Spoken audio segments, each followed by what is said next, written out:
And the record button is smashed. Welcome to Podcast Titles Are Spook. I'm your host, James Weeks. Today I am joined by Larry Sharpe. Larry, why don't you tell the people about yourself for those who don't know who you are? If you don't know who I am, what are you doing on this podcast? My name is on it, right? So, no, I'm teasing, obviously. Larry Sharpe. I ran for governor of New York in the Libertarian Party 2018. Currently running for the VP slot 2020 Libertarian Party. Businessman, consultant, teacher, podcaster now too, isn't everybody? Because we're now stuck in our homes. That's what I do. All right. So what made you get into podcasting then? And you're running for vice president. So that's like the big announcement, right? Yeah, I'm not sure. I think my podcast is more exciting, but it's fine. Well, yeah. So what's going on with your podcast here? What are you? What's the form? What are you doing with it? Well, it's funny. When I was running for governor, I copied what one of my former mayors began. I think it was Giuliani or maybe Bloomberg. I think it might have been Bloomberg. I think it was Giuliani maybe, who actually started doing a weekly radio show where he would sit and for an hour talk on the local stations, WOR radio here in New York, and he would take phone calls and chat about what's going on. And people would call him about crazy things like, the stop sign on 4th Street in Brooklyn went down. And he would, tell his people to go fix the stop sign, that kind of thing. So it's very interesting. I liked the concept. So when I was running for governor, I decided to do a weekly internet show because I couldn't get the media that I wanted to get. So I just made my own media. And I called it the Gov Shack. I did it like every Wednesday night or whatever date. I forgot what it was actually. For 2 hours, I would go live and I would have people call in and I would answer questions and talk about what was going on in the campaign. And it was a good idea. People liked it. People felt connected to me. They felt like they could talk to their candidate. And they were right. I would take their phone calls live. It also made me better at being live and with people, which was also a good skill set to have because most of my campaigning, I did about 30 events or more every month. And I was in front of people live all the time. I'd go live, did on Facebook or on YouTube most of the time so people could see what I was doing. So that's when I began it. Once the campaign was over, I decided I should probably do it again. So I started it last year, and it's called the Sharpe Way. And it's basically a podcast that tries to have, believe it or not, non-libertarians on it. It's all about getting out and meeting people who aren't libertarians, getting out of the bubble that many libertarians are in. I'm sure you've seen that bubble once or twice in your life, James. Well, that bubble is, that bubble's real. Yes, it is. Absolutely. So I rarely have libertarians on it. Here or there, but most of the time it's other people or just me talking about an issue. And there's no liberty in the name. There's no libertarian in the name. It's just called the Sharpe Way. And it's the tagline is a way to mutual respect. I'm trying to draw people into the movement to the best of my ability without scaring them. So I think that's what it's about. In fact, this week last week I did an hour and 45 minutes on how Bernie bros can get what they want with the Liberty Movement without having Bernie in. I'm doing it again tomorrow. I don't know when this is going to air. So this week, I should say. And then doing it again the week after, part 3. And I'm having a local Democrat in the Bronx on next week because when I ran for governor, what I found is I just couldn't break getting into talking to the left at all. I really struggled. And the Bronx is a very left. The most strongest Democrat hold in the entire state is the Bronx in New York City. And I got my lowest percentage. I got less than 1% in the Bronx. So I've been trying to bring on Bronx politicians to kind of try to connect to the Bronx, which I just have failed to do. And I'm hoping the Sharpe Way is a way of doing that. If I had the Libertarian show, none of them would come on. Mm-hmm. But instead, I have the Sharpe Way, and they come on. So I'm able to get that group of people to talk to me, which I have failed at connecting with. Well, so that's what the show was about. You had mentioned a way, because right now in this election cycle, for libertarians to do anything, they're going to need to be able to appeal to the Bernie bro voters, because those are going to be the ones who are looking elsewhere right now. 100%. So what are your strategies to be able to appeal to the Democratic Socialist voter? Yeah, it has been very hard. This is a totally valid point and a serious thing that I learned the hard way when I ran. And I'll give you two stories which I think will let you know that I understand that it's a problem. and that I am actively trying to fix it. And also recognizing it's really hard. It's a lot harder than I thought it would be. I thought the fact that I come from the Bronx, my family were Democrats, I'm in New York City, I'm a person of color, I thought some of that would really matter. No, it doesn't. I thought it would, but no, it doesn't. I was completely taken aback that had zero value. Well, no, not to the Democratic Socialist voter. That only works with the neoliberal identity politics voter. Well, to be forward, neither of those worked. For neither one. I didn't know that DSA wouldn't matter at all. I had no idea it wouldn't matter. I clearly didn't know that world as well as I'd hoped that I could get to know it. Because as I began to reach out to them during my campaign, they completely ignored me. And one of the reasons was, obviously, libertarian label was one reason, but it wasn't the only reason. The other reason was Cynthia Nixon was also running. And she's a woman. She's part of the LGBTQ community. She's from Lower Manhattan, which is like the cool place for the DSA, and that in Queens and Brooklyn, in the state. I mean, in the city.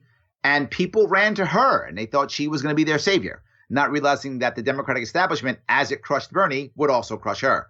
The Democrat establishment is strong nationwide and in New York State, everywhere. Mm-hmm. So as I tried to reach out to them, they just ignored me. So I had two choices: one, have no media, or two, have right media. Now, so I chose I need media, so I took the right media. And the problem with taking the right media is it reinforced to the left that I was a righty. Yep. Even though I was like, well, you won't talk to me. And they were like, well, because you're a righty. I'm like, but then I can't talk to you to show you that I'm not a righty. So I have to go in the right media. So the right media was happy to talk to me. Happy to. So I spent most of my time on right media. I had some left media, but it was, maybe 10% of my media was left. That might be high. It was very low percentage of left media. Most was either local media that didn't care either way, that wasn't really strongly left or right, or it was right media. So as that happened, I found out something, which luckily, because I keep people in my campaign of all the different parts of the libertarian movement, I try to keep as many in my world as possible. I actually wound up having an unconscious bias against the left that I didn't even notice. In fact, when people told me, I thought they were wrong. Like, no, it's them, not me. And then eventually the people in my campaign were like, Larry, no, it's you, dude. It's you. They've been ignoring you for so long, you're like mad at them now. And I was like, you're right. And I made a shift, but it was far too late in the campaign. Well, that's really interesting. I want to bring up one point about that. Go ahead. Because when Brian Ellison was running for Congress here in Michigan, mm-hmm. And this is in a race where, the blue wave was investing a ton of money into running their candidate, mm-hmm. right, to unseat the Republican who had been here for this district's been Republican since it got redistricted, a couple decades ago. There's never mm-hmm. been a Democrat in decades now that had this seat here. And when Brian Ellison ran, he ran as of course, as a libertarian. He didn't change any kind. He didn't do anything about it. But he had left media reaching out to him to interview him to bring him on because of Arm the Homeless. Yes. You had DSA people and Bernie Bros calling Brian Ellison Comrade Ellison. Yes, absolutely. So there's no reason why the left media would want to ignore a libertarian at all in any race because in my state the Libertarian Party has the image of just being Republican light, right? The Green Party has the image of being kind of the Democrat. That's the image in my state. I know it's not the same in every state, but in my state, people look at, libertarians are like, they're like farther right Republicans, and the Green Party are like farther left Democrats. That's the image that you have in my state. I think when I left New York State, that was kind of true. I could get, other types of media as I left New York State, but I was running a statewide campaign, and I did not feel that at all. I felt just the name was, I had to change I had to change the image of what the party is in the state. Well, yeah, that's very true, because a lot of people view the Libertarian Party as just the even further right-wing Republicans. Yes. Not even just Republican light, but Republican extreme. Mm-hmm. Is a lot of people's perception, and it takes something like Arm the Homeless to completely flip that on its head. It takes something like a fat man getting down to a thong to completely flip that on its head. It takes radical things. You know, when I ran for sheriff, the majority of my votes came from Democrats. I had more Democrats vote for me than Libertarian voters vote for me when I ran for sheriff. That seems odd. Why would Libertarian voters not vote for you? Well, I'm saying the Libertarian voters still voted for me, but the numbers of Democratic voters that voted for me. Oh, you didn't mean percentage. You meant percentage-wise, total-wise, the total, because there's not that many Libertarians. There's not 16% of the voters aren't Libertarians in my county. Right. We have a couple percent voters that are Libertarians in my county, but I got 16% of the vote. So where did that end up coming from? That didn't come from the Republicans. Right. That came from all the non-straight ticket Democrat voters. Well, what's funny is I think I did get a lot of Democrat votes. I didn't get Democrat media. And some of the reasons why I got Democrat votes was if the people who actually came to my events, the people who actually heard me speak, many of them understood completely that I was happy left or right. It didn't matter to me either way. In fact, if you look at most of my events, I did almost all my events live. And I would ask this question. I'd say, how many people in this room are either right now or recently registered Republicans? Hands will go up. How many registered Democrats? Hands will go up. How many registered but neither? Hands will go up. I had all three in my events, I would say 99% of the time. So when they showed up, it was only through word of mouth. I actually got a lot of Democrats to vote for me, but it wasn't through the media. That was the problem. And the other thing is, I didn't get much money from Democrats. Right? Because most of my money came through media, came through people seeing me on TV or seeing me on podcasts or seeing my email blast or my Facebook posts. So most of my money came either from Republicans or Libertarians. But a lot of my support, ground root, the grassroots people, a lot of them were Democrats. That was a common thing. Of course, in New York State, it's 3-1 Democrat Republican. So obviously, there's going to be a lot of Democrats showing up. Mm-hmm. So I did get them, but I didn't get the media, which was challenging for me. The media and the establishment. The Republican establishment would actually talk to me. The Democrat establishment rarely talked to me. And that kind of changed the end. In the beginning of the campaign, the Republican establishment talked to me because they thought they could convince me to become Republican. They thought if they talked to me enough, I would just quit and become a Republican. That was their thought process. And then by the second half of the campaign, I ran for a year and a half. For the second half of the campaign, it was the opposite. The Republicans were hammering me. They were my worst enemies. They were creating lies about me, fake polls about me. The Republicans were my absolute worst enemies and hurt me far more than Democrats did by the end of the campaign. Last, I'd say 6 months of the campaign, it was just a straight-on Republican onslaught against me. I mean, it was really me against the Republican more than anything else. And then the Democrats became more open. A lot of city mayors were talking to me about drug policy, injection sites, things that we were talking about, right? Trying to fix things, bail reform. All of a sudden, the left began to talk to me more. The establishment, however, they would do it behind the establishment's back. Mm-hmm. They would say, "This is off the record, Larry. Let's talk off the record, a lot off the record." Once the campaign ended, then they started talking to me. Then I started reaching out to the DSA. The DSA still does not talk to me. I reached out to them literally last week.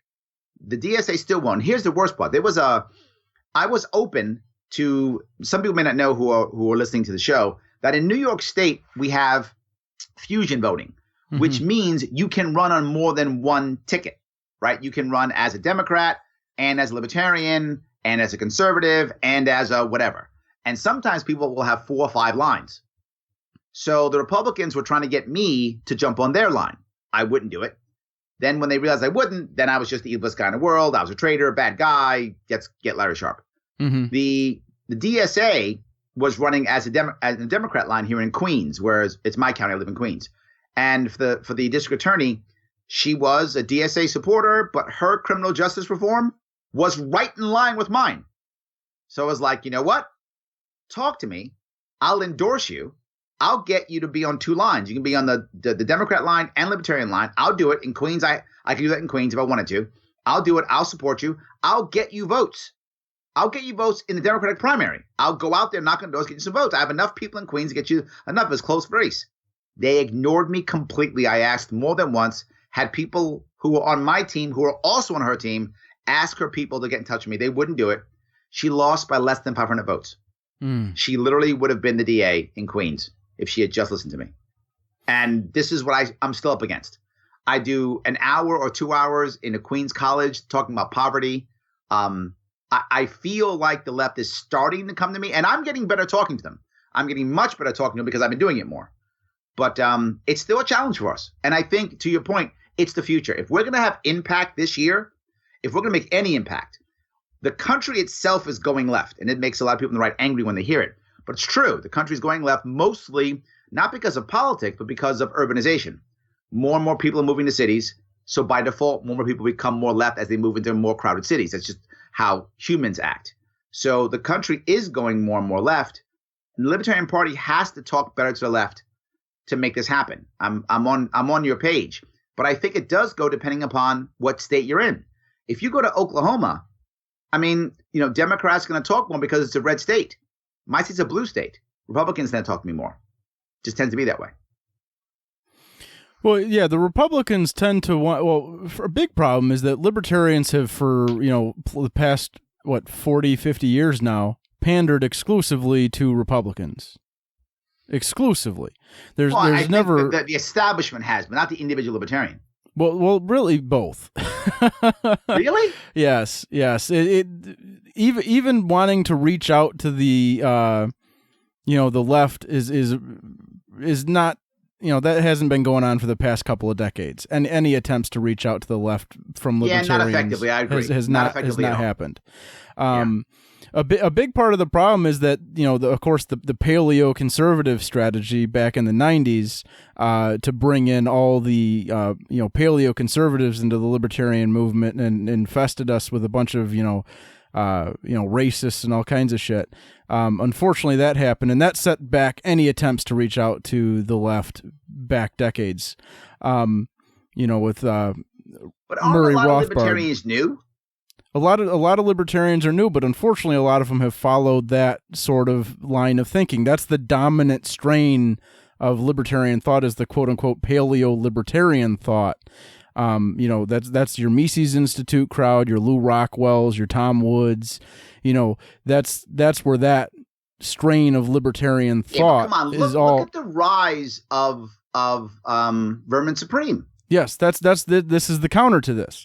The rise of Vermin Supreme is super popular. You know how many people in New York State love Vermin Supreme? Yes, and the reason why. Of my team, who I ran with in 2018, a good chunk of them, maybe half is an exaggeration, but probably at least 25, 30% of them are Supreme supporters. Yes, and that is not because of this is very new. The Vermin Supreme coming into the Libertarian Party is bringing in a lot of the anti-authoritarian left.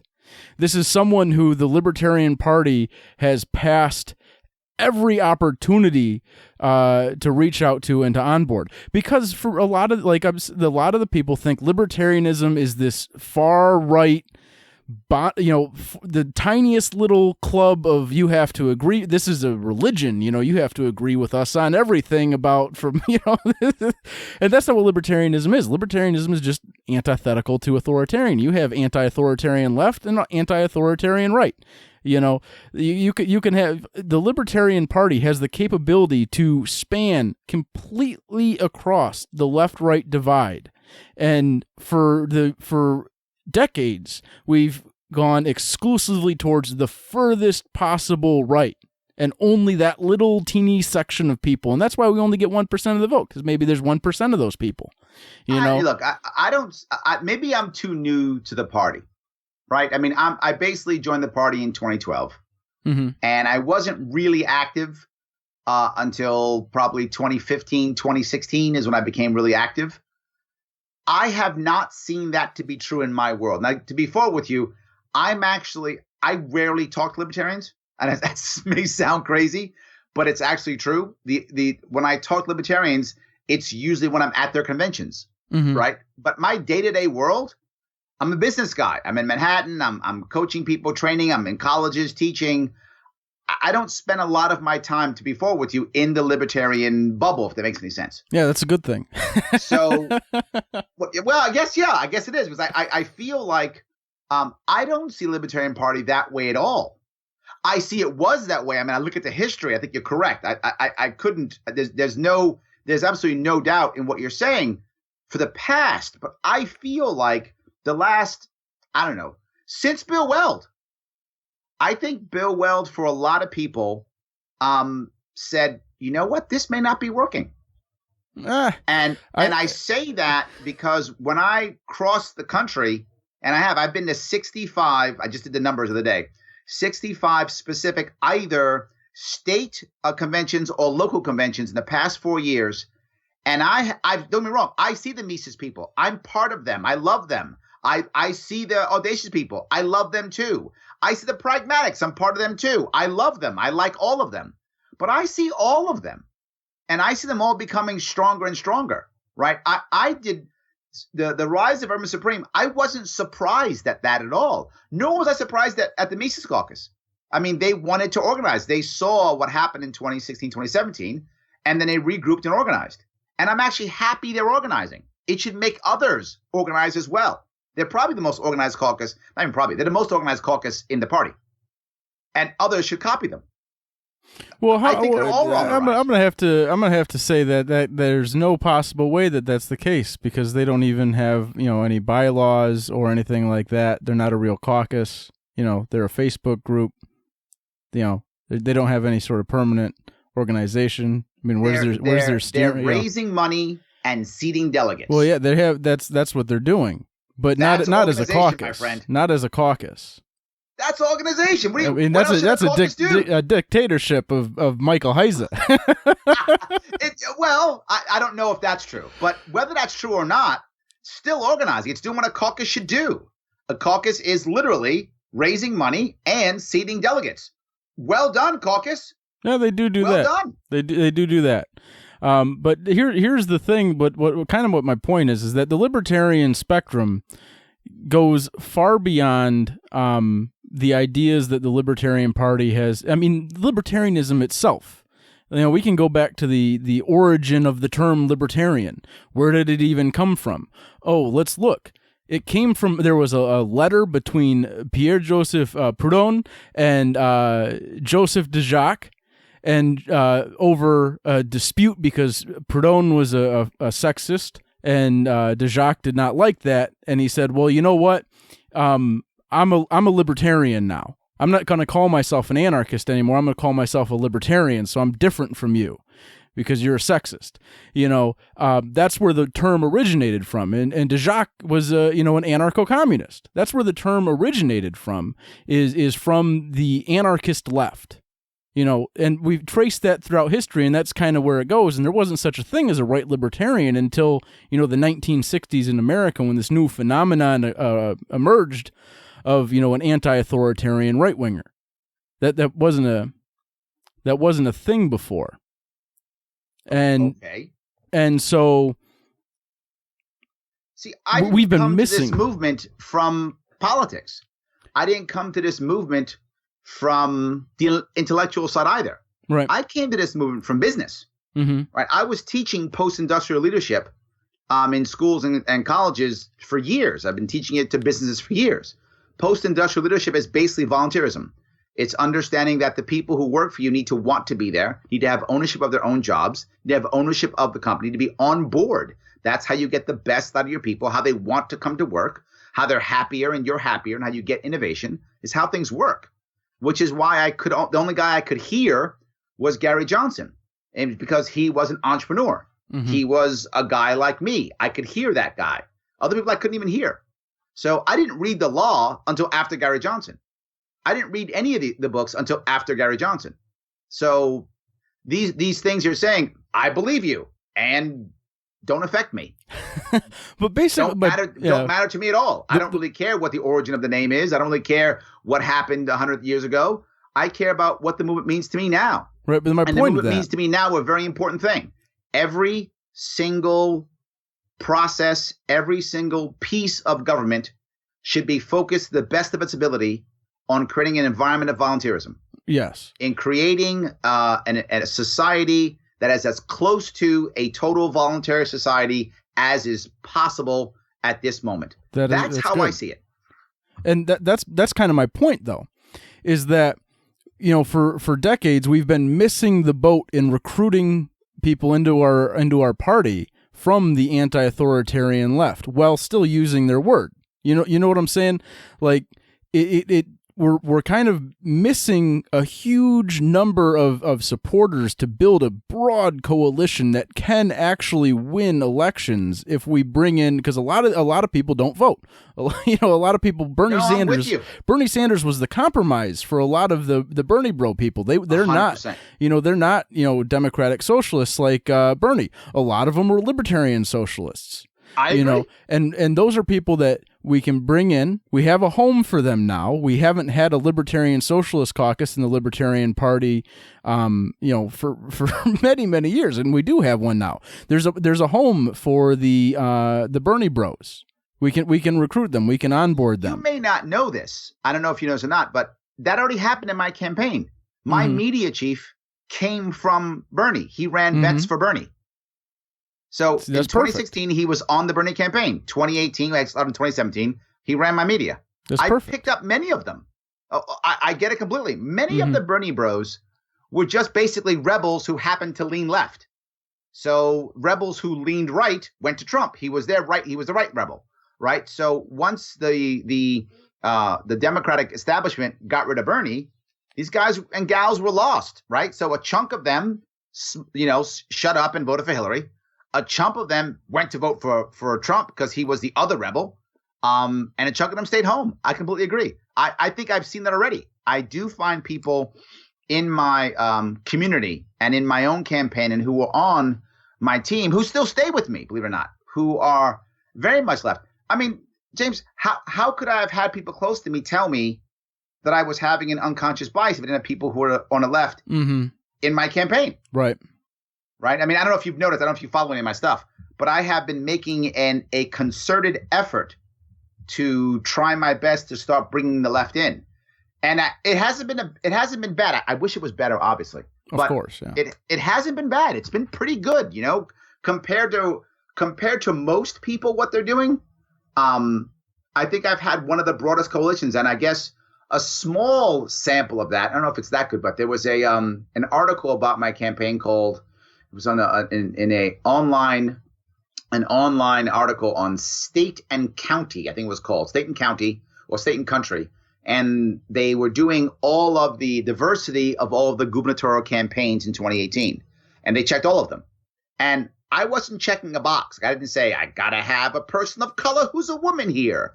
I didn't do that at all. And they found my campaign staff to be the most diverse of all 5 campaigns. That's good. That's so and again, this is them saying it, not me, right? This is them saying it. And this is mainstream media in New York State. So I do think we're doing it. I think we're on the same page here. I think my issue is, while I do try to talk more to the left, I also try to not attack the right. I try to keep a very even to the best of my ability. I don't want to lose the people on the right by reaching out to the left. And I do feel some of it because I've did a couple Bernie events, and I found some people who are on the right on my page get angry. And whenever I say bad stuff about Trump, I find people strike back and vitriol comes out. They do. But I try my best to never do personal attacks against Trump. I only do things that I think are his policy issues. And a lot of people will say, I like Trump, but I still like you, Larry, that's my win, right? That's what I want. I want someone who says, I like Trump, but I still like you. I like Bernie, but I still like you. Because that person we can turn. Now, here's some things that we need to think about as the Libertarian Party is answers to things that your Bernie supporter would want. One thing that Bernie supporters want is a healthcare. That's a huge one. Yep. And I've been working on trying to just tossing around the head about ways to do single payer completely voluntarily through mutual aid societies and unions. Now, this is something that libertarians of all shapes and sizes and ideologies and left and right can get behind. Completely voluntary, no state involvement, and everyone gets health care, which is a problem. Our healthcare system's fucked. Everyone needs health care. Shit's fucked up. Mm-hmm. So we need a way for people to get health care. And that's something that we need to kind of put to the forefront in a lot of campaigns, is stuff like that. Here's something that I see you want, and here's something that everyone wants. If you look at the polls on universal health care, it's like 74% of the people of the United States want it. It's a huge chunk. Healthcare is one of the biggest issues, which is why, I mean, I hate to pump my show on your show. I feel bad.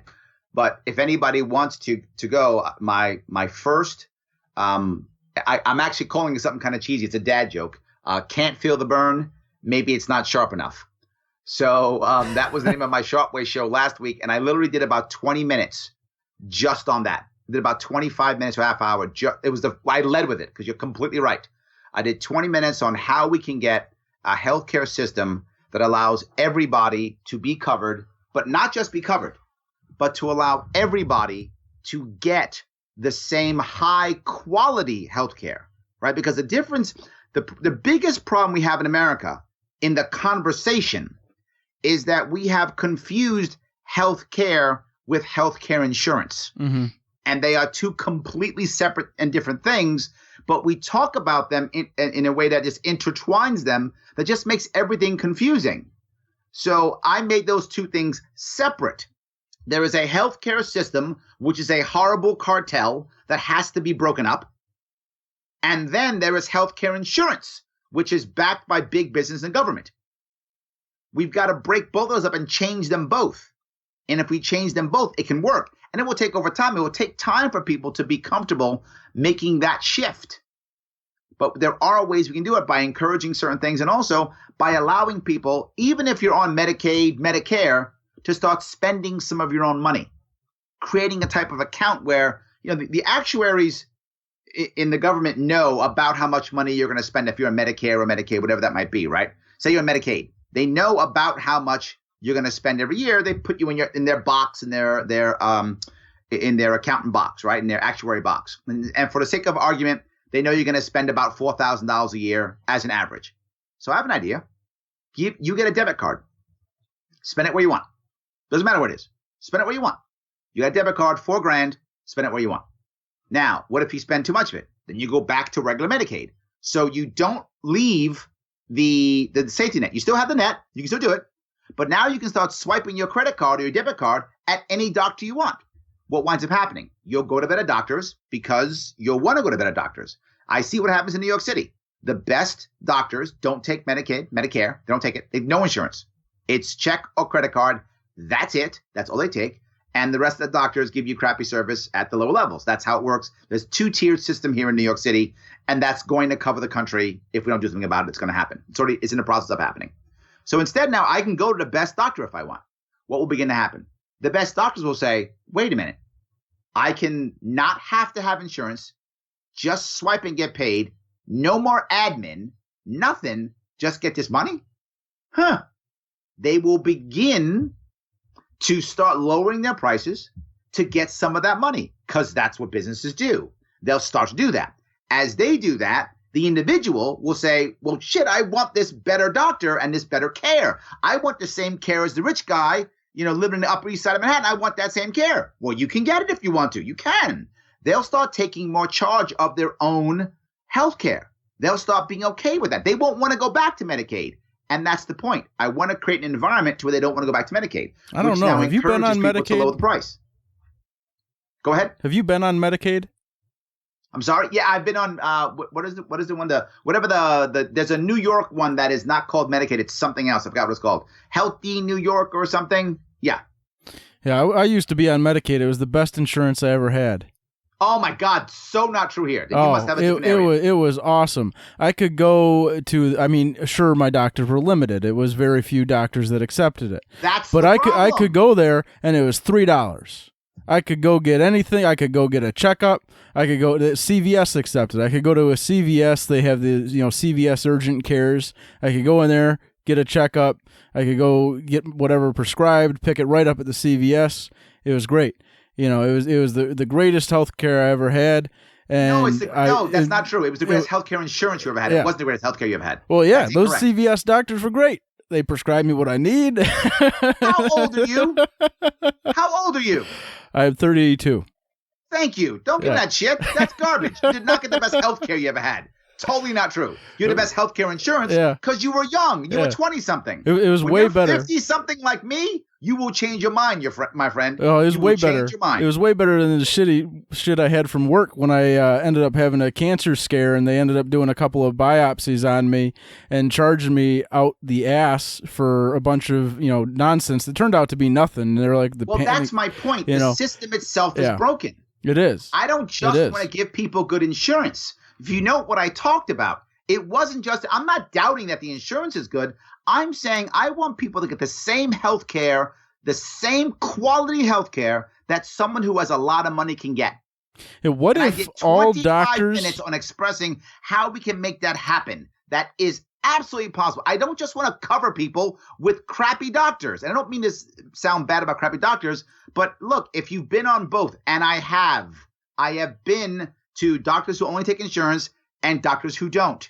There is a difference in quality, in care. Remember, if you have a doctor who takes insurance, almost every single time you leave, you end with either a prescription, or you end with a procedure, or you end with a test. Why? That's how that guy or gal gets paid. Mm-hmm. That's how that doctor gets paid. But if I'm writing you a check or swipe my credit card, you actually sit with me and go, hey, Larry, how you sleeping? How you eating? What's your stress level? All those things. I have a conversation. And I don't have to necessarily have a test or a procedure or anything like that because she's already getting paid. She's getting her check or she's getting her credit card. So she's getting paid. I'm the customer. When you are on Medicaid or Healthy New York or whatever is your local thing, guess what? You're not the customer. The government is. Yeah. Here's the thing is, what if we took and completely just flipped the entire medical system on its head and had it all done through mutual aid societies? If we could swap that, absolutely. I think we can. No problem. Look, I say all the time, the number one thing we have to do is break the cartel system.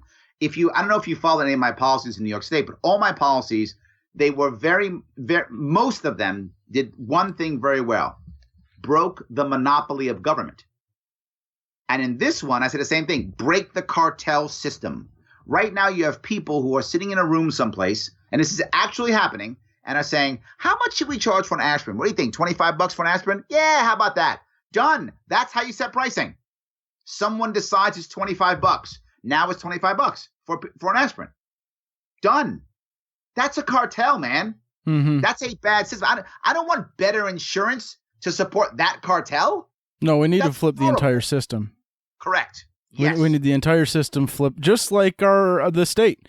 Just like the federal government. It all needs to be flipped upside down because the core of the problem is the entire system itself, from top to bottom. Making a few little reforms here and there might lessen. And don't get me wrong. I have if there's something that we can do right now that's quick and easy and has a harm reduction aspect to it, I'm all for it. Right. Like I supported legalizing marijuana. That's a good harm reduction reform. Yeah. But is that perfect? No. It's far from it. But what I'm saying is, like, sure, we can make little reforms here and there, but we really need to do something completely radical and flip the entire medical system on its head and change the whole thing from top to bottom and make it over to, a mutual aid system. That way everyone can get their care. That we have to also worry about here. And that is, are we also going to change the culture of the average American, right? Well, we need to. The market but the market shows us how this works, right? Now changing the system, I'm okay with, but if you're changing what the individual American has to do radically, they won't do it. What happens is you have to make sure that whatever happens in a change for the people, right, in the market, in any population, that it's just radical enough, but still resembles what they know. If it's too radical, they simply will not do it, even if it's in their best interest. It's just against human nature. So internally, I'm with you. If we blew the whole goddamn thing up, totally fine. As long as the individual American who's got to go to their doctor, their life changes, but not too much. If it changes too much, they're not going to do it. They're going to rebel. They're going to go back to the old way. It's going to fail. Remember, 70% or more of all organizational change fails. Making change management is a critical thing, and this is what I talk about all the time, which is why I'm a big fan of incrementalism. I know people don't like that, but I am, because incrementalism works. It's actually the only thing that has ever worked throughout history, with the exception of violence. I don't want to use violence. We can use violence to change things fast. I'm against that. But without violence, it's always some form of incrementalism. That's the only thing that works. Now, are we talking internally? James, blow it up. I'm with you. Mm-hmm. But the average person has got to have an incremental change in what they do, and then they'll actually do it. And now that can be quick. It can be, well, first month is this, then second month is that, then next week is that. That's fine. We see it even with taking away our rights. It's incremental. Before you know it, it's okay. Can you imagine? I mean, I saw it in my state. I heard my governor, when it comes to this virus, literally say, we will never shut down New York. Then a week later, well, just this. Then a week later, well, just that. Now it's Escape from New York. I could change my name to Snake Plissken, right? I mean, I'm stuck in New York right now. Hey, you should have got out. I should have got out. I should have escaped. Exactly, right? Now I'm stuck, right? My point being, I think that's what I saw it happen just in my own state. So I'm trying to be clearer on where I stand here. I'm fine blowing up the internal piece or changing it or whatever the case may be. I'm in. But what physically the American has to do on a daily basis, that's got to be an incremental change, or they're just going to rebel. Mm-hmm. And then speaking of other, how about for an incremental change that could work? Like you said, you wanted people to have more systems in their life based on, voluntarism. How Absolutely. about having making actually this is going to drive a lot of libertarians crazy, because I'm about to propose an incrementalist government program to change something. Okay. Libertarians are about to go crazy right now and hang me. So what about doing something to where, say, a business wants to move its location out of the United States, or say they want to sell the business to some giant corporation? What about having a program available for the workers of that company to have first right of refusal and to buy the business from the whoever wants to sell it or move it or whatever, to keep those jobs? Big one, keep the jobs. Why would that need to be a government program? Access to capital. So the government's going to help pay for that? No, the government would be able to do the same thing they do with big corporations, right? I'm talking about transforming it into a worker cooperative through, and the same thing they do with big corporations with tax breaks, subsidies, all that kind of shit. Why not offer that to worker cooperatives? It levels the playing field here with the corporations, because let's get real. Tomorrow we're not going to snap our fingers and get rid of these subsidies and, tax breaks for the giant monolithic corporations. I mean, for fuck's sake, Harvard just took advantage of the CARES Act shit and took a bunch of money. They're the richest institution in the doubt. That was just a massive wealth redistribution scheme. That was a massive wealth redistribution scheme. That was a cronyism package like there was no tomorrow. It's ridiculous. 100%. It's ridiculous. $4 trillion. Just here you go, corporations. And then the funny thing is it's supposed to be geared towards small businesses, right? That was the selling thing. But who got all the PPP loans? Was it small businesses or was it big businesses? It wasn't. All the banks they put in charge of managing James, it. You got $1,200, man. I did. Yeah, I got my $1,200. Yeah, Come on, man. whoop-de freaking do. I bought a new fridge with the $1,200. So thanks, Trump. Now when you have to go out there and eat roadkill, you have a fridge to put it. I got a fridge to put it. Oh, I actually have freezer space now. I didn't have freezer space before. I can store roadkill I can store 3 months worth of roadkill. You should send an email to Trump thanking him. Yes. and some roadkill. Here you go, Trump. You could share exactly right. You could share some of my roadkill. Yes. But no, I think that could work. I don't like the idea of the government getting involved, except maybe if you were to give, look, there's advantages to doing M&A activity in general. If you were to treat the workers purchasing it as M&A, and maybe instead of using government programs, simply changed in the case of bankruptcy, where they are in line in getting their money back, I think you'd find banks be happier and would actually rather have the workers buy it, right? Because if someone else buys it and then the company goes under as a bankrupt, they can't pay, the default, depends on where the bankers are and people who loan the money, where they are in line of getting paid back.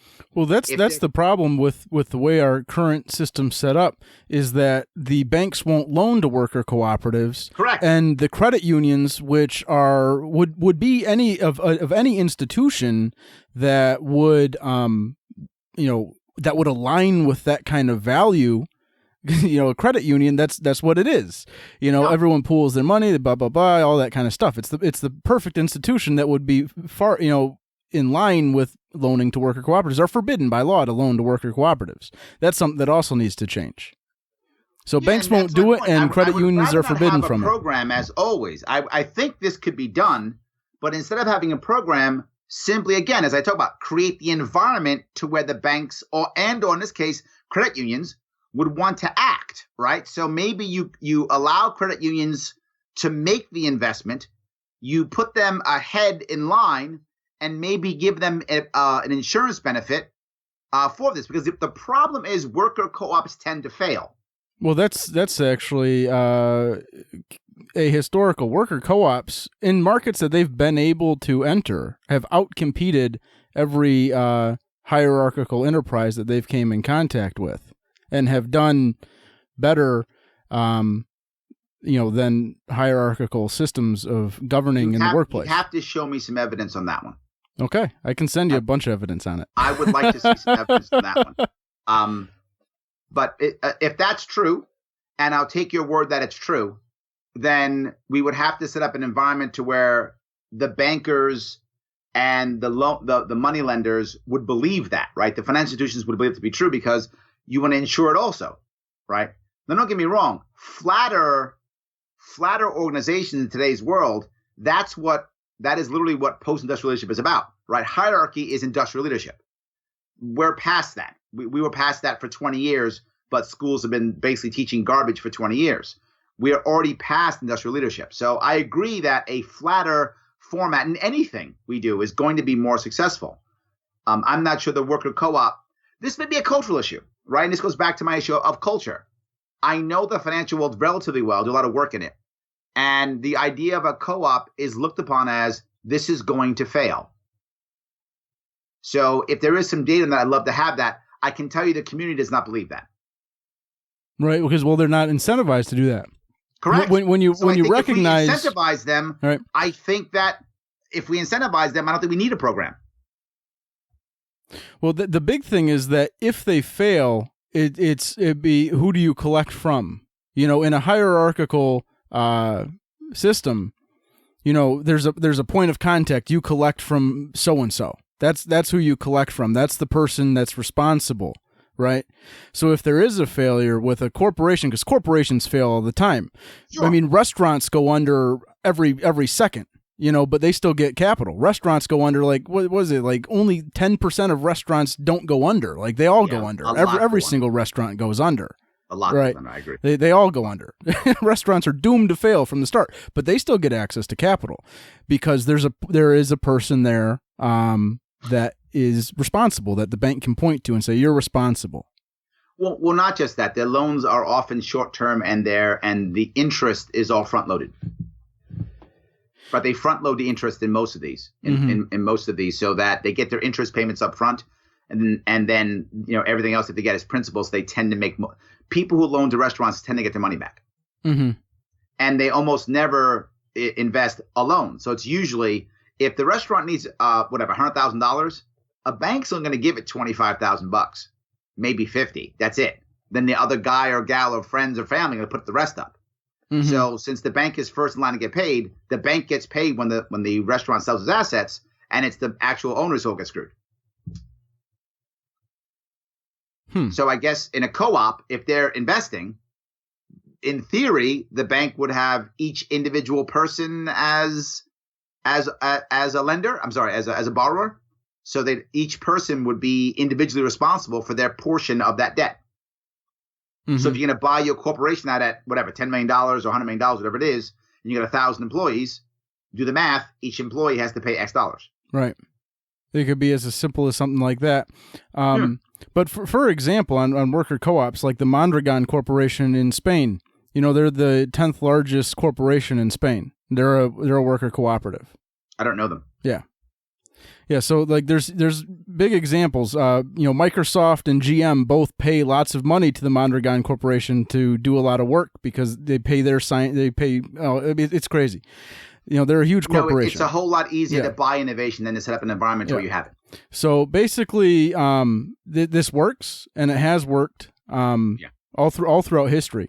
But the big thing with it though is that it adds a layer. I mean, we talk about we talk. There's a lot of things that need to be done to radically change our society and make us all more, everything better. Basically, everything we need to change everything, make it all better. And luckily we're having this podcast because we'll fix it all today. Yes, we will. Just we're solving all your world problems. All the problems. Solved in an hour. I love it. But that would be something that would work for like an incremental type situation. It is just, having something there. And really, we need to repeal a lot of regulations that prevent, worker co-ops like that from forming. And you start promoting stuff like that. Now, again, you're reaching out and bringing in, the anti-authoritarian left that to them, Bernie Sanders was their compromise candidate. Obviously, they're already willing to have a compromise candidate. They were willing to support Bernie Sanders. Why can't, someone like you be their compromise candidate? It's completely possible if you're showing, hey, I know these are kind of some of the things you want. How can we have a libertarian solution to meet that need? Yep. And when we do that, we'll have, you talk about 5%, we'll blow way past 5% once we start being able to do that, instead of wanting to be, well, Murray Rothbard said this, so therefore that's the gospel. Because we all know that half of the libertarians out there, that's how they campaign. Yes, I hope you've never heard me campaign that way. No, that's why I said half. Okay, yes. I agree. But to be forward with you, right, I don't want to put them away either, right? I hear this from both sides, right? When I hear the libertarian right, they always say, the libertarian left's taking over the party. And when I go to left goes, the libertarian right's taking over the party. Libertarian left goes, the libertarian right, they're doing this bad. Libertarian right, libertarian left's doing this bad. And what I'm saying is, I don't think either is taking over the party. I think there is an ebb and flow, and I've only seen this in the past, again, with six or so years. I've seen an ebb and flow with both sides.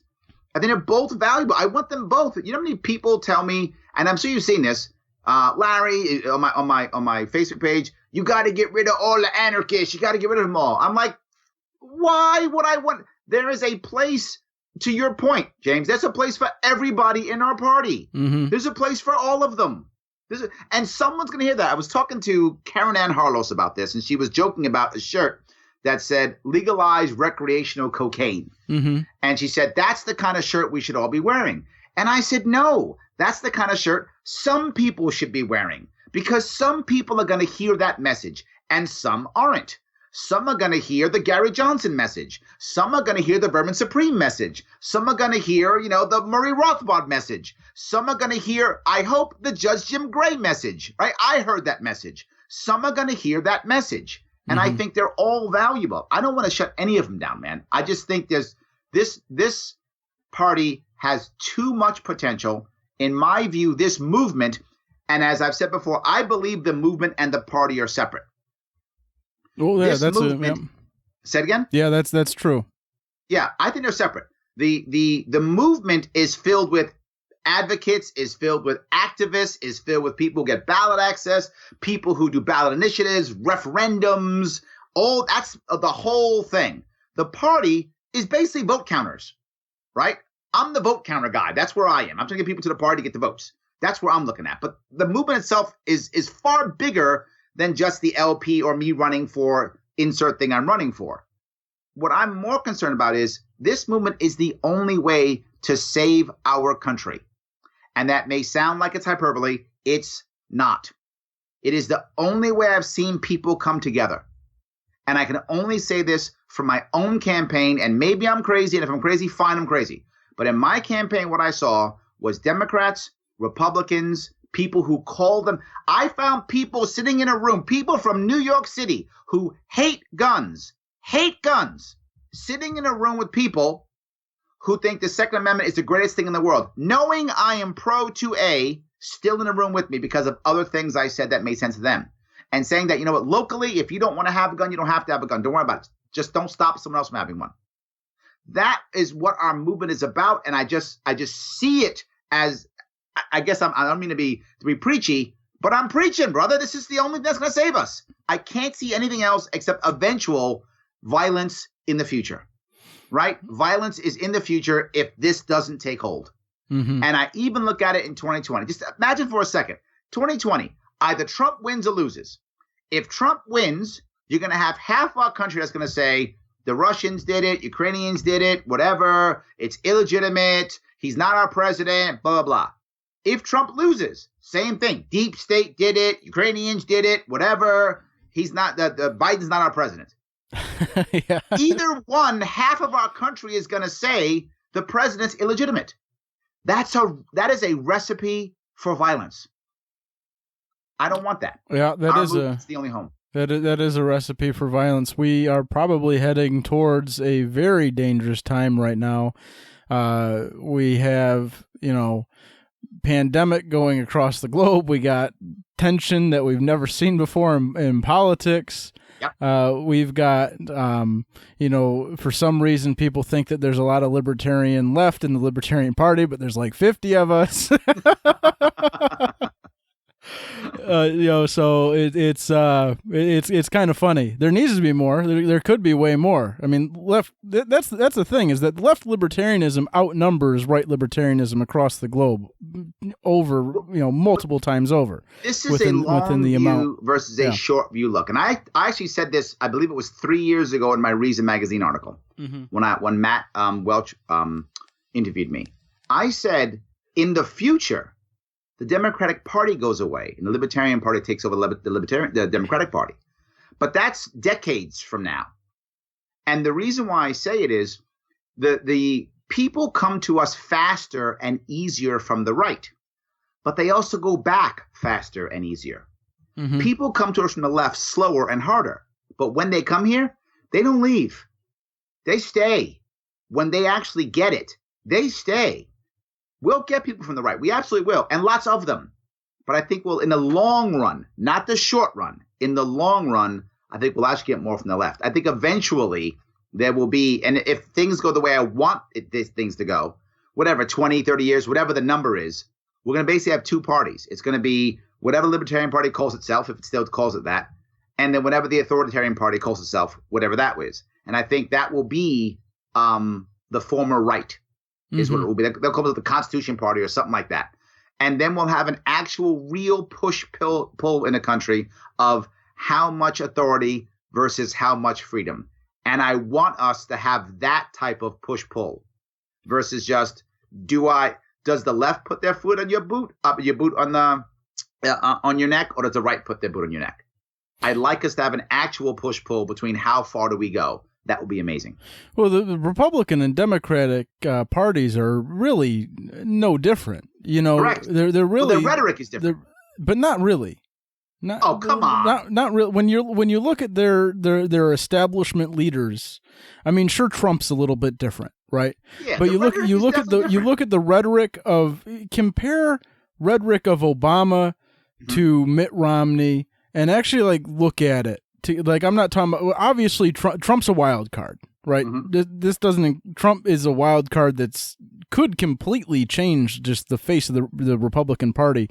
But I'm talking about your regular establishment, your Nancy Pelosi's, your George Bush's, Yep. Your Mitt Romney's, your John McCain's, that type of Republican Democrat. They're really not that far off from each other. Their rhetoric, sure, they have little pet issues that don't really matter in the grand scheme of things. Yes, and that's exactly what it is. That's all they have is their little. Yep. But when it comes to doing what's good, whatever's the best thing for the corporation, boom, check. They both agree. Whatever's good for moving all the wealth to the top, check. They both want to do that.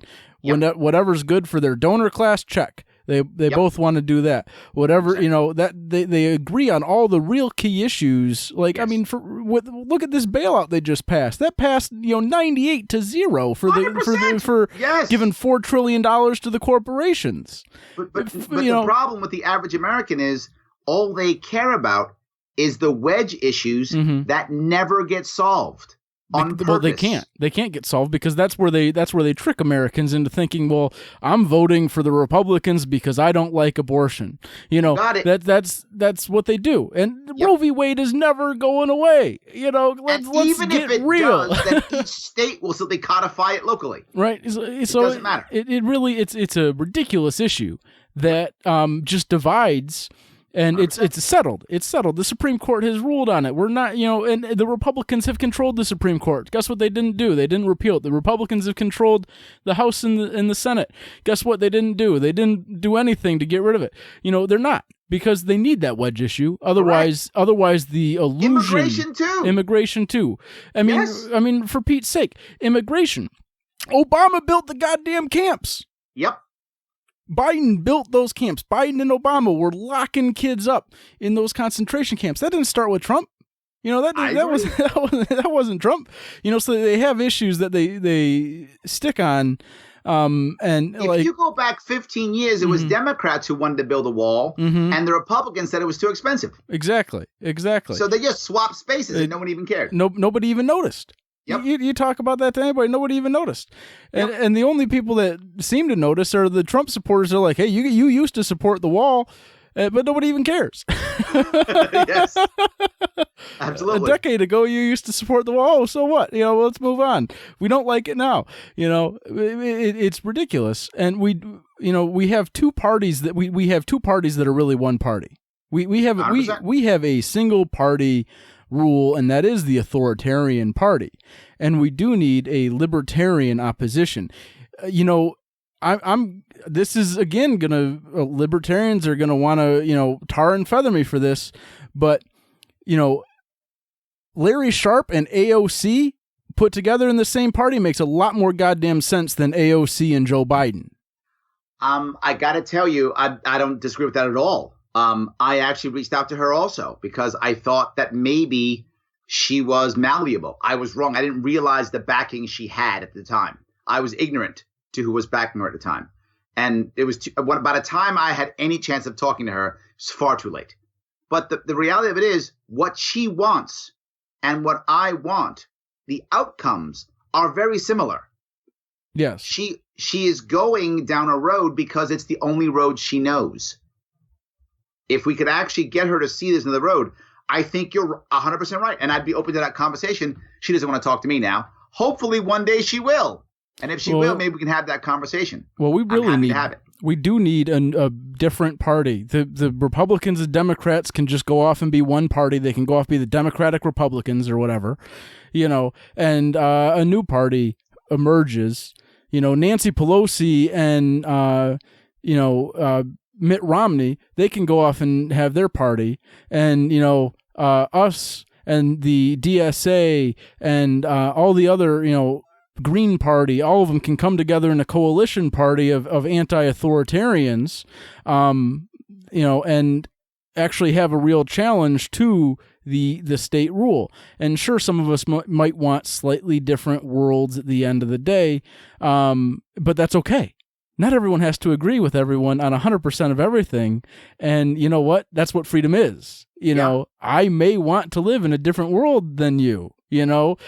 Some libertarians may want to work in a top-down hierarchical corporation where they, can't do anything, have to listen to whatever the boss says, lick the boss's shoes. Life is easier, my friend. They might want to do that. They might want to do that. So, some people might want to keep the full value of the labor that they put in. They might want to work and be their own boss. And that may also change depending upon what stage of their life they're in. Exactly.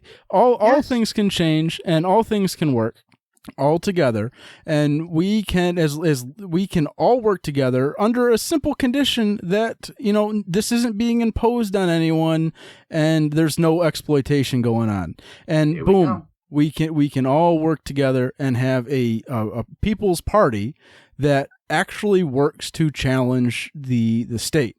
And that is a big problem, is that anti-authoritarians are so splintered. We are so splintered, and we fight each other over the silliest things that in the grand scheme of things wouldn't even matter. If we don't have the state, if we don't have this ridiculous system, it would all work out. I'm on board, and I'm trying my best to, show the leadership that I hope others will also show by not fighting, trying my best to not do internal fighting. Mm-hmm. I don't know if you've noticed. I don't know, maybe you haven't. I've been active in this movement for 4 years, heavily active. Mm-hmm. I don't debate libertarians. People ask me to debate all the time. I don't debate libertarians. I have conversations with them openly anytime they want, and I'll have them publicly. I don't mind. Let's have a conversation.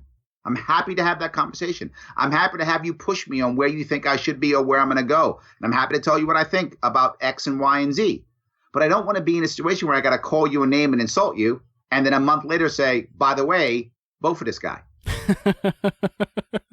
I don't want to be in that position. So I don't do that.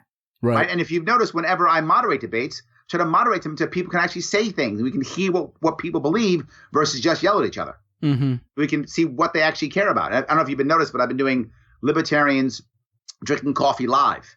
I've been doing them live, libertarian candidates. I've been doing them about 45 minutes, 4 times a week. And it's just me talking to a libertarian who's running for office. Actually, I'm doing Spike Cohen this week. No. So just so we can talk and just have a conversation. That's what I want to do. Now, you're not a libertarian. I'll debate you all day. I don't care. Debate you all day. No worries. But we're still a family. And no matter what, we're going to agree on at least 80%, probably 90, 95%. Why am I going to get mad over 5% of something we don't agree upon? You know what? It's fine. I would still rather vote for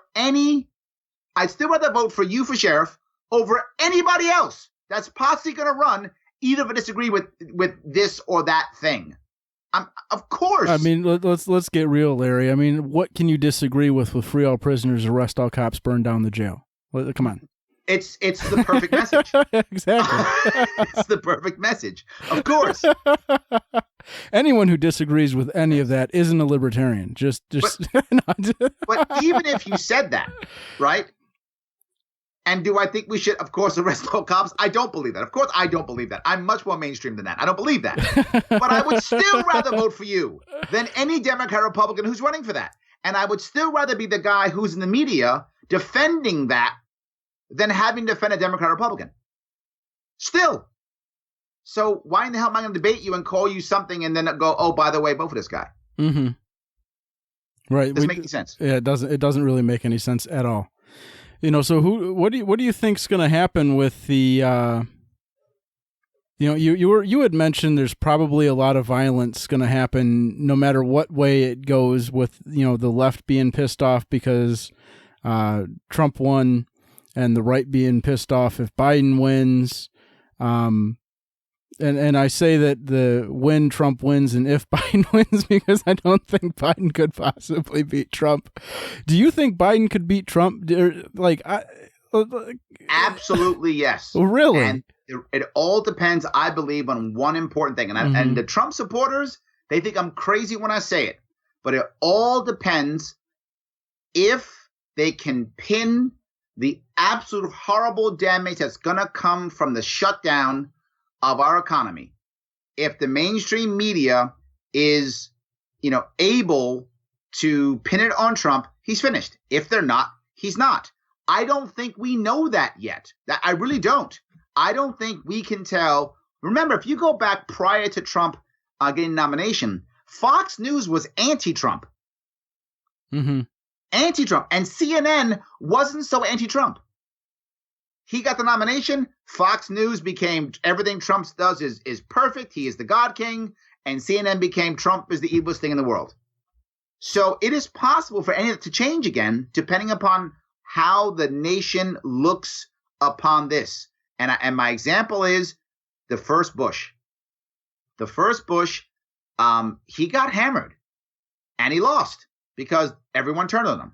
Mm-hmm. So is it possible they turn on Trump? It's possible. I don't know. So I don't think it's Biden who will do anything. Biden's going to be Biden. He's going to coast along. The question is, does the media and do the people turn on Trump or not because of this? I think the COVID virus is a wild card that I don't think we can judge it. I think in about 4 months, 5 months, about maybe September, October, we'll know. Did it stick to Trump or not? So far, nothing sticks to him. Mm-hmm. He just gets with everything. But who knows? All right? Eventually, every Don gets caught. So if this is the one, then I think he's finished. If not, I think he'll win again. I'm unsure. As of yet, I don't think Biden matters. Biden is a placeholder. It doesn't matter who's in that spot. I think all Trump has to do is walk out on the stage with a pillow and give it to Joe Biden, and he's won. That's actually very funny. I'm glad you're not his campaign manager. It's very funny. Yes, I think they would guarantee he wins. The crowd would go wild, and he'd win. Simple as that. It's very simple to beat Joe Biden. I mean, come on, it's Joe Biden. But he's a placeholder. It doesn't matter who's there. He's a placeholder. Right. He can't win.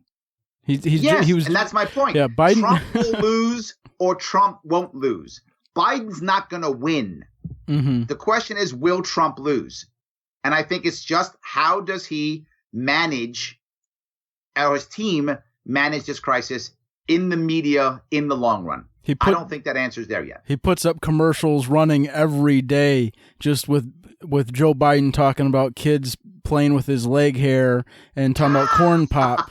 Puts that right on your TV screen every commercial break. Here's Joe Biden. Here's Joe Biden. Like there's I don't see any possible way, even with coronavirus. I think Trump could literally, I don't think he was lying when he said he could shoot someone and he wouldn't lose a single supporter. I think he literally could. I think he literally could come out and said, you know what, guys, I actually released the coronavirus. Oops. And people would still be like, we forgive you. You were just trying to get China. We'll vote for you. Just give Joe Biden a pillow. I bet you he could. I don't think that when Trump got up there and said he could shoot someone, he could shoot someone in Times Square and yes. I don't think he was lying when he said that. I think he could literally come up there and say, oops, guys, I accidentally released the coronavirus trying to attack China. And people are like, well, you were trying to attack China. So, whatever. Boom, boom, boom. They'd vote for him. They'd vote for him. I got to say it here. Look, I'm running. I got to say it. There is a chance for us to actually be the spoilers. Yes. That's our thing. There's a chance for us to make enough impact to where we win 1, 2, or 3 states. That could happen. We win 1, 2, or 3 of the right states, and we throw this into the Congress, and we could actually win this thing. It could happen. I'm not a betting man. I wouldn't be betting on that, but it could happen. Yeah. And if there's going to be a time for this to happen, it's this virus. This is a time for us to do this. Yes, this is the time for the Libertarian Party to finally kill the Democratic Party. We could absolutely do this. This is the time to do it. Mm-hmm. So I don't know. I'm hoping it will happen. I don't know if it will happen. But as I say always, people who run, and if anyone's watching this or listening to this who is considering running, please always run to win. If you run to win and lightning happens to strike, you actually win. If you don't run to win and lightning strikes, you're not ready for the win and you can't win.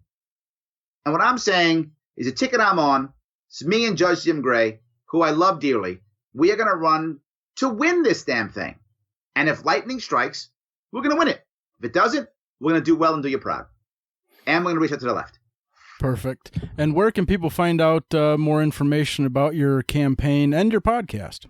GraySharpe2020.com. That's the place to go. We're building out everything now. Hopefully it'll be up by the time this airs. I hope so. And of course, you can always go to SharpeWay.com, the Sharpe Way on Facebook, Twitter. I'm on everything. Just go to the Sharpe Way. Just Google Larry Sharpe. I'm everywhere. All right, perfect. Thank you. And it's Sharpe with an E, and the E stands for electable. Thank you for coming on the show.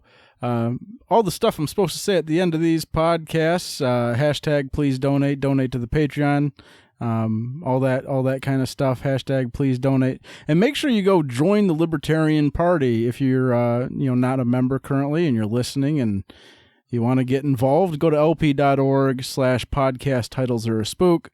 A portion of each membership due comes back to this podcast, and instead of pocketing it like most of your big name podcasters do, calling all of them out, every single one that's a participant of the referral program, I donate every single dollar that I make from that to libertarian candidates. So, that's good. So, join using that link, and it will support libertarian candidates.